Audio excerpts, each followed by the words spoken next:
Análise técnica que conta, como sempre, com a participação de Luís Correia Tavares. Luís Correia Tavares, muito boa tarde. Boa tarde. Começamos pelo euro. O euro que hoje começou até bastante animado, acima de 1,2650, mas entretanto já perdeu um pouco essa marca. Uma surpresa para a análise técnica ou já sabíamos que a pressão ia continuar? Portanto, hoje foi um dia surpresa para todos e quaisquer ativos, porque com base na volatilidade e nas notícias de que, portanto, fomos conhecedores este fim de semana, os mercados abriram, portanto, de uma forma vertiginosa. Eu até queria dizer que isto é o pior que pode acontecer, é um investidor ter o azar de, por sorte, ganhar dinheiro desta forma, porque se deixou posicionado na sexta-feira, porque dá tiros em tudo quanto é ativos e depois no outro dia acorda com uma alegria imensa e pensa que é todos os dias assim.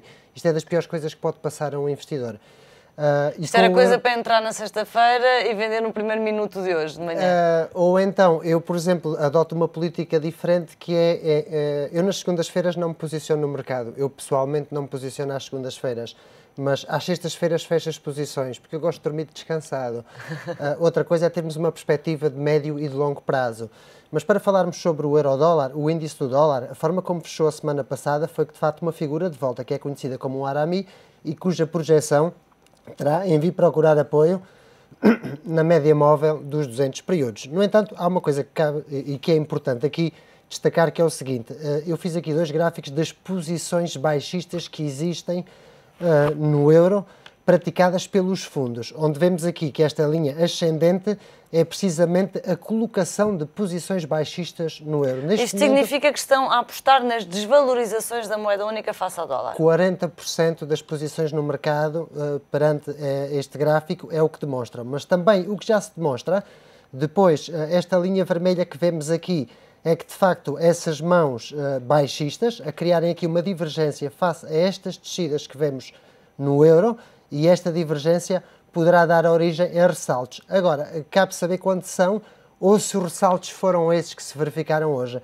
Porque estes ressaltos que se deram hoje, tanto para o euro como para qualquer ativo a nível de índices ou até mesmo ações cotadas, foram simplesmente, no meu ponto de vista, o fecho de posições baixistas. Isso pode ser um bom sinal para o mercado? Significa que acreditam que pode haver aqui uma inversão? Exatamente. Significa que todos aqueles que participam de forma ativa neste mercado poderão ter decidido: vamos primeiro fechar as posições, vamos ver como é que o mercado se comporta e a partir daqui tomarmos decisões. Pelo menos significa que acreditam que o ciclo de descidas no curto prazo acabou. Por ali encontrou um chão, nem que seja temporal. E agora é esse chão que para nós é muito bom que isto tenha acontecido, no sentido em que agora aos investidores basta fazerem o seguinte: aquele chão destes mínimos registados na semana passada é aquele que nos diz que, se for perfurado, os mercados é para continuar a cair. Eu acredito nos ressaltos do euro-dólar para esta semana.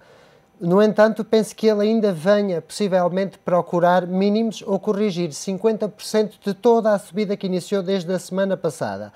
Ou seja, virá em torno a 1,24 aproximadamente. E acredito que estes ressaltos a existirem, a semana passada eu tinha referido que o nível de 1,2625 era o nível que eu não acreditaria que ele superasse, esteve lá mesmo perto, e desta vez acredito que se possa dirigir ao nível 1,2825.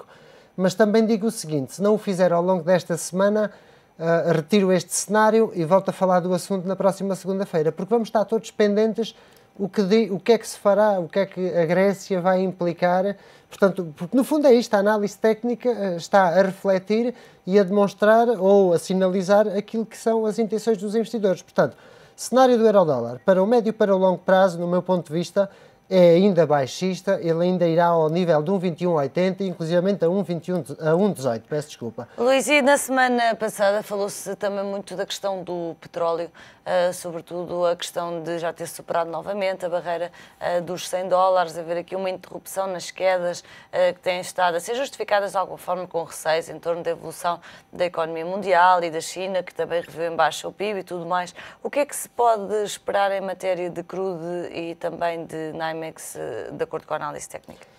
Em matéria de crude, de acordo com a análise técnica, aquilo que a mesma nos diz é que, sem a superação do nível de 87,40, estes ressaltos que possam existir, e quando eu digo superação, atenção que eu mesmo pode ter andado a cotar acima destes níveis, refiro-me a fecho diário, porque me estou a guiar por gráficos diários, acima deste nível é que me diz que, sim senhora, procurará o próximo nível 92.7.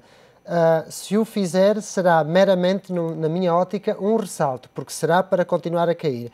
E se verificarmos o volume, vemos como o volume nos dias dos fechos negativos é muito grande e nos dias dos ressaltos, como foi na semana passada, a segunda, a terça e a quarta-feira, é insignificante comparando ao volume, portanto, a que eu digo de vendedor, que é volume de fecho negativo. Obviamente, quando eu digo volume vendedor ou comprador, nestes dias há compras e há vendas, mas houve mais vendas ou houve mais compras. Daí que explicar um pouco quando eu chamo volume comprador ou volume vendedor. Portanto, e aquilo que eu penso é que o nível de 83.5 é aquele nível com fecho diário que, de perder, irá novamente à procura de novos mínimos, que já estarão em torno a 75 dólares. Mas para já, tendência de curto prazo, poderá haver saltos só com a confirmação a nível do nível 87, mas médio e longo prazo o cenário é de lateralidade e baixista. No mercado de ações, muito rapidamente, Luís, a ideia é que, de facto, também se esteja num fim de ciclo de, pelo menos, a fecharem-se posições baixistas à espera de ver para onde é que o mercado vai.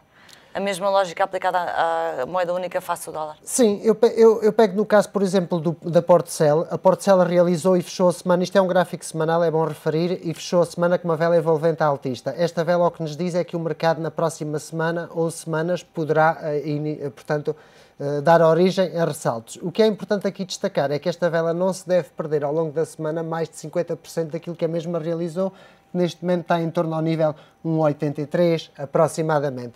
Mas mesmo que ressalte só com a superação do nível 1,93 é que dá continuidade às subidas. Mas, portanto, aquilo que os mercados estão a fazer hoje, na minha ótica, é um engano. E pego na história, para terminar, da criação destas velas, foram criadas por um japonês que as criou, negociava em arroz e o intuito dele era ver o desenvolvimento das mesmas durante 4 dias e após 4 dias tomar a decisão.